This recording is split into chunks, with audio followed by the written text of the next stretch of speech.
Will come to order.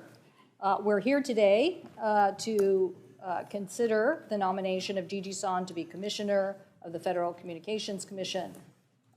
Ms. Sohn, thank you for appearing again before the committee and for your continued commitment to serve.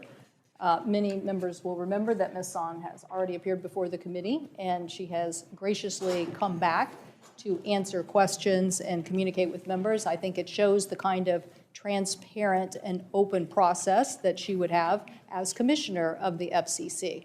It's a step that most people probably wouldn't do, but I think it speaks highly of her and the way that she believes in conducting herself. So thank you, Ms. Sohn, very much for that. I want to also thank members for, again, trying to address these issues.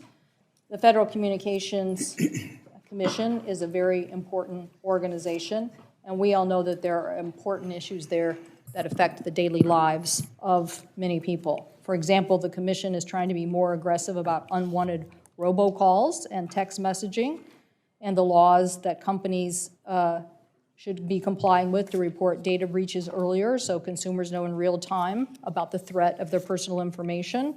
The pandemic has demonstrated how essential broadband is in the 21st century economy and the importance of the FCC's COVID-19 telehealth program, emergency broadband connectivity, and the fund to keep people connected to their doctors.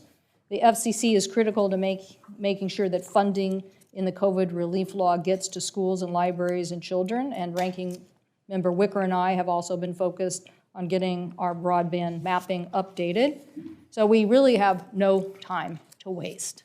No time to waste in an information age of getting an FCC commissioner to help us on these issues of high-quality internet services to rural communities, to getting access to millions of Americans, to updating our broadband maps, and the legislation that was passed in the bipartisan infrastructure bill. With Ms. Sohn, we couldn't have a more qualified person. 30 years of experience working on telecommunications policy, including senior advisor to Chairman Wheeler at the FCC. She's a prominent voice in the telecommunications arena, leading the charge on accessible and affordable broadband, consumer protection, and competition. She has demonstrated a track record of convening a broad range of stakeholders from both sides of the aisle to achieve these goals. As a founder and leader of a nonprofit organization, she has shepherded a new era of advocacy of telecommunications policy in the information age and has been in the middle of every major debate that has transpired in the shaping of the regulatory framework on these important policy issues. So Ms. Sohn's nomination, I also believe, is historic, being the first openly gay commissioner on the FCC, another milestone and a diversity that is so important, I think, in inclusion in talking about issues. Ms. Sohn's nomination has been lauded by many individual groups on both sides of the aisle. She's supported by more than 200 organizations and people across the political spectrum, including advocates for the deaf, library associations, civil rights, community media, workers' rights, consumer advocacies, companies, and trade associations. Her appeal is also bipartisan, including members of conservative media organizations and legislators in various states across the United States. I know I've heard from people in my state legislature, so I'm not surprised if other members here have also heard from them as well. Ms. Sohn would be the first to tell you she does have opinions, and you have strong beliefs and have been fighting for them over the decades. Many people who seek these jobs also have strong opinions, and I've been one who's had to vote for many people where I might have disagreed with their opinions or some statement that they made while serving in a different capacity.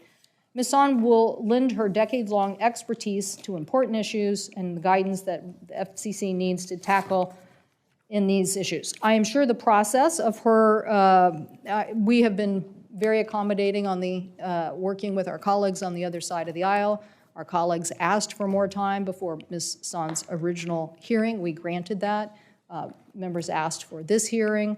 And I would just say to individuals, I know that many of you either did not meet with Ms. Sohn or maybe in the QFRs had questions, and so that's why we're here today to answer those questions. And so I appreciate, again, her willingness.